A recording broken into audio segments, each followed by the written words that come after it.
दोस्तों अगर किसी भी तरीके का 498 है, पत्नी ने झूठा मुकदमा दर्ज करा दिया है, घरेलू हिंसा है, मारपीट है, किसी भी तरीके का कोई मुकदमा है दोस्तों, और ये वीडियो इसीलिए है, मेरे कई सारे व्यूअर्स के सवाल जवाब रहते हैं, तो एक सीरीज के तहत दोस्तों उन सभी सवालों के जवाब आपको इस वीडियो में मिलने वाले हैं। दोस्तों जय नमस्कार, मैं एडवोकेट आशीष मिश्रा।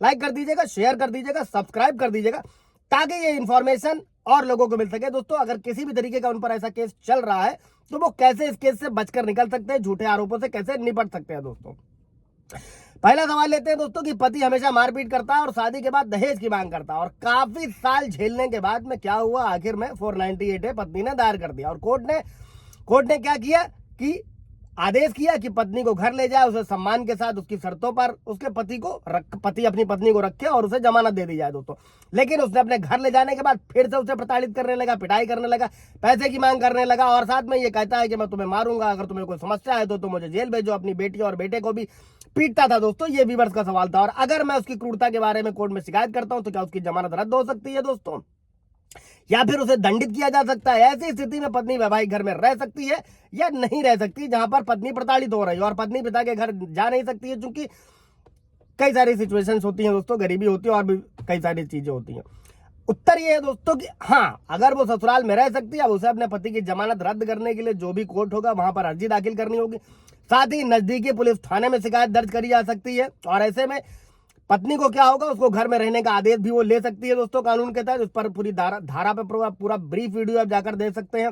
और अगर कोर्ट आदेश करती है पत्नी को साथ में रखना या खर्चा देना कुछ भी, तो ऐसे में अगर पति फिर भी मारपीट कर रहा है, नहीं रख रहा है, उसको इसी शर्त पर जमानत की गई थी और वो आदेश का उल्लंघन कर रहा है, तो ये गंभीर उल्लंघन है दोस्तों। और इसमें क्या होगा, इसमें पुलिस के पास जाए, शिकायत दर्ज कराएं, क्योंकि वो दोनों को पीट रहा है, उसके खिलाफ सख्त कार्रवाई होगी दोस्तों।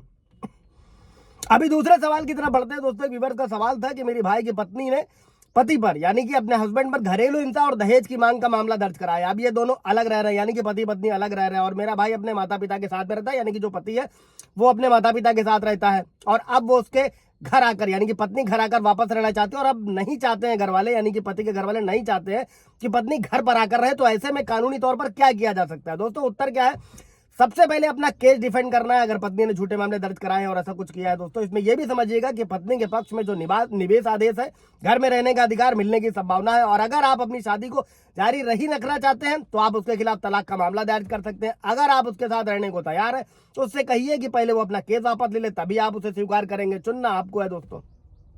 अब आप आगे कैसे बढ़ना चाहते हैं दोस्तों? अगला जवाब इसी को लेकर यह है दोस्तों कि अगर वो आपको मजबूर नहीं कर सकती, लेकिन अगर उसे डीवी या किसी और मामले में कोर्ट से एक ही घर में रहने यानी कि वैवाहिक घर में रहने का आदेश है, तब उसके पास कानूनी अधिकार होगा उस घर में रहने का दोस्तों, और आपके पास कोई वैकल्पिक उपाय नहीं होगा, और आप उसके अधिकार का उल्लंघन भी नहीं कर सकते। इसी के साथ में हिंदू विवाह अधिनियम की धारा 9 के तहत एक विवाहित महिला को अपने पति के साथ रहने का कानूनी अधिकार है दोस्तों। और अगर आपका भाई भाभी भी अपनी पति के साथ नहीं रहना चाहता है तो ऐसे में जुडिशियल सेपरेशन लिया जा सकता है, तलाक की याचिका दायर कर जाती है। जुडिशियल सेपरेशन पर पूरा ब्रीफ वीडियो आप जाकर देख सकते हैं। और अगर वे शादी के बाद से ही अपने माता पिता के साथ रह रहे थे तो ये एक साझा घर बन जाता, और उस स्थिति में क्या होगा, उसे उस घर में रहने का कानूनी अधिकार होगा पत्नी को दोस्तों, और उसके भाई को जो कि किराए के मकान में, छोटा सा एग्जांपल ये है कि किराए के मकान में रहना शुरू कर देना चाहिए। अगर कोई संपत्ति आपकी जो सह संपत्ति है उसमें क्या कर सकते हैं, आप कोर्ट में कह सकते हैं कि पत्नी वहां नहीं रह सकती। ये कई सारे जवाब है, और अगर कोई सवाल जवाब होगा तो कमेंट में पूछिएगा, क्लियर किया जाएगा दोस्तों। Thank you.